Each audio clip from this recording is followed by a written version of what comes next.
Welcome to Explain EDM, a podcast for producers by producers that breaks down electronic music and discusses the music theory and techniques behind some of your favourite tunes. This season, we're looking at the influence Baroque music has had on modern producers' approach to musical elements like harmony, melody, arrangement, and more.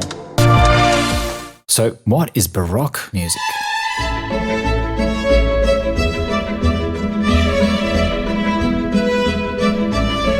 Well, hundreds of years ago, before the classical era, before Mozart, there was a composer called Johann Sebastian Bach. Bach was an organist at his local church.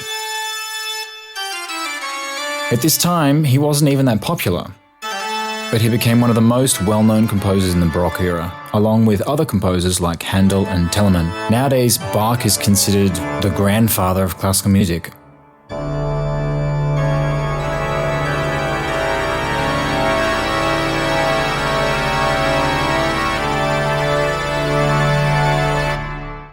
If there's one classical composer you need to know, it's this guy. But how does this relate to EDM? Well, love him or hate him, Joel Thomas Zinnemann, aka Deadmau5, has used a number of Bach's techniques. Many of these techniques taken directly from Bach's chord progressions and compositions. But isn't that a copyright infringement? Well, Bach's been dead for almost 300 years. So actually, his music's in the public domain, so everybody can steal from him. But how do we know it's Bach that he stole from? Well, let's look at some of the techniques that Zinnemann uses and compare them to how some of the Deadmau5 compositions. Part 1. Harmony. First, let's have a listen to Deadmau5's Some Chords. At the introduction, we hear a synthesizer play 4 different chords. The chords are A flat minor, E major, F sharp major, and then A flat major.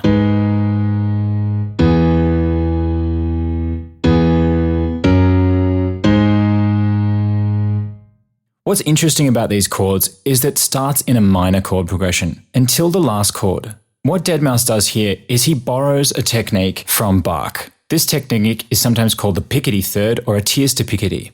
This is where a minor chord changes into a major chord. So we have a minor to major resolution. We actually heard this before in the toccata and fugue. Here's the minor build-up.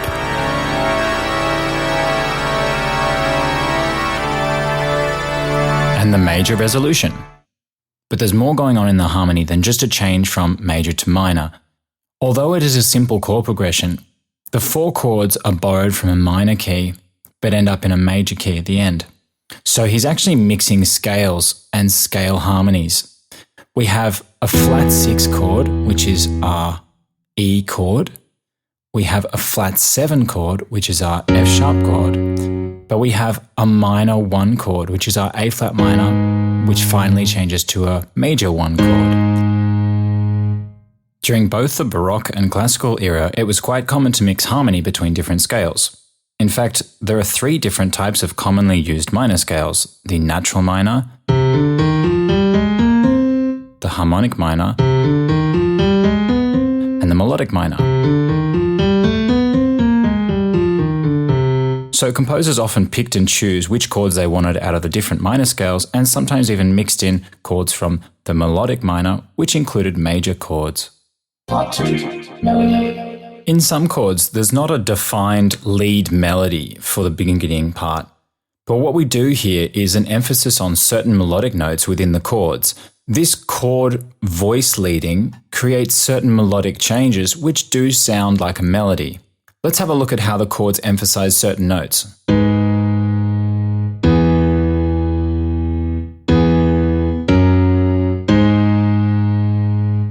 When we hear the progression, we hear the chords in what's called an inversion. An inversion changes the order of the chords so that certain notes are on top of the chord or on the bottom of the chord. In this case, the third of each chord is emphasized at the top of the chord. This creates a really strong sound and strong voice leading. Here's the chord progression again, with the thirds emphasized an octave higher.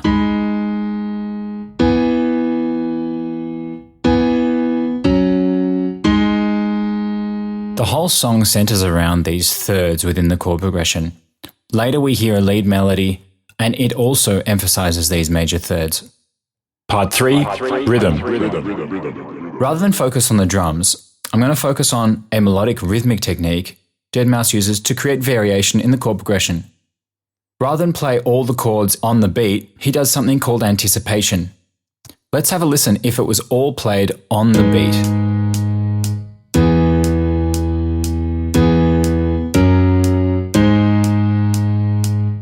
Now let's try listening to it with the anticipation.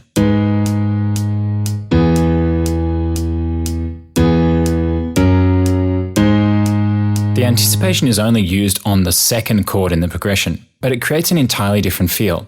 By anticipating that chord, it surprises us. It creates more variation rather than just having all the chords on the beat. When we have a chord anticipated like this off beat, we also call this syncopation. By creating more syncopation in the chord progression, we create more interest. This anticipation technique is particularly useful for chord progressions of block chords. It's used in many different styles of music and can be used on more than just one chord in the progression.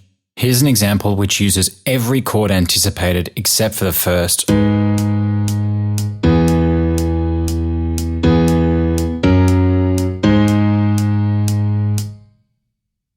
Part 4. Arrangement. Arrangement. After having listened to a lot of Deadmau5's songs, what I noticed is he made it very easy for DJs to mix his tunes.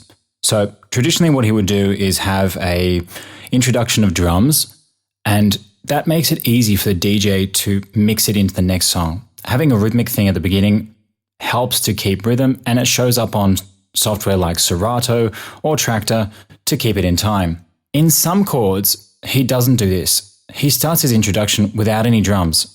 In fact, he doesn't have any drums for the whole first 50 seconds. This breaks away from his usual structure. The introduction we hear at the beginning of some chords is just a solo synthesizer up until about the 50-second mark, then we finally have the drums introduced. The overall structure of the song is very simple. In classical music, we usually name sections of a piece as A, B, C, D, etc. In instrumental music, this is useful because often we cannot follow the normal verse, chorus, bridge structure. So, how do we analyze this song? Well, it's pretty simple. There are only two parts to this song. The part where we have the chords that we've looked at already, and then we have the more harder part where it's more rhythmic based, and it doesn't have a chord progression.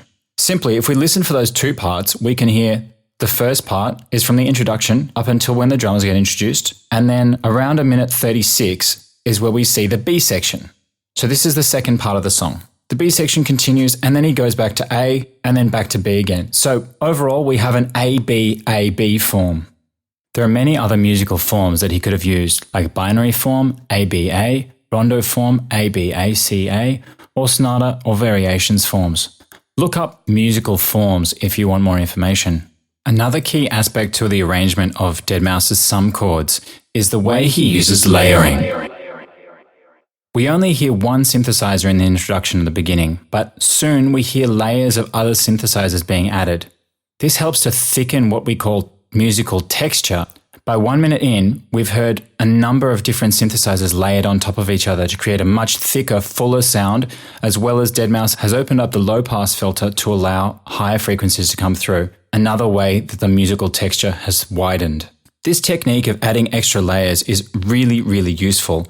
You can simply have one synthesizer and then add another layer for tonal variation. Classical composers used to do this as well. By adding different instruments playing the same melodies, we can have what's called tonal change. The sound of one instrument will change to another instrument, thus creating a variation and keeping the listener's interest. We see this very clearly at the beginning of some chords in the evolution and layering of the different sounds.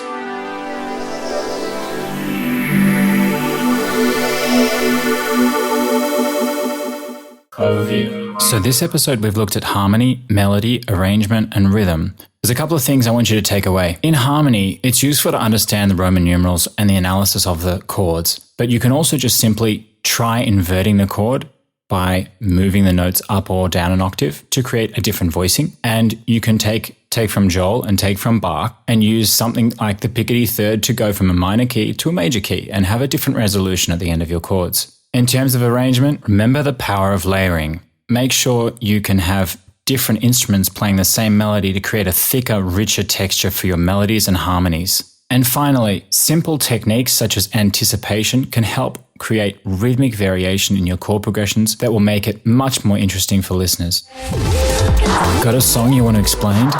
We want to hear about your favorite tunes, why you like them, and what you want to know about them. So, to get in contact, please send us a voice note or recording of you explaining your favorite song, telling us what it is, and you can submit them at lostbeataudio.com/explainedm. Explain EDM is brought to you by Lost Beat Audio. We create audio for mixed media, as well as educational production resources, courses, sample packs, and more. To find out more, go to lostbeataudio.com.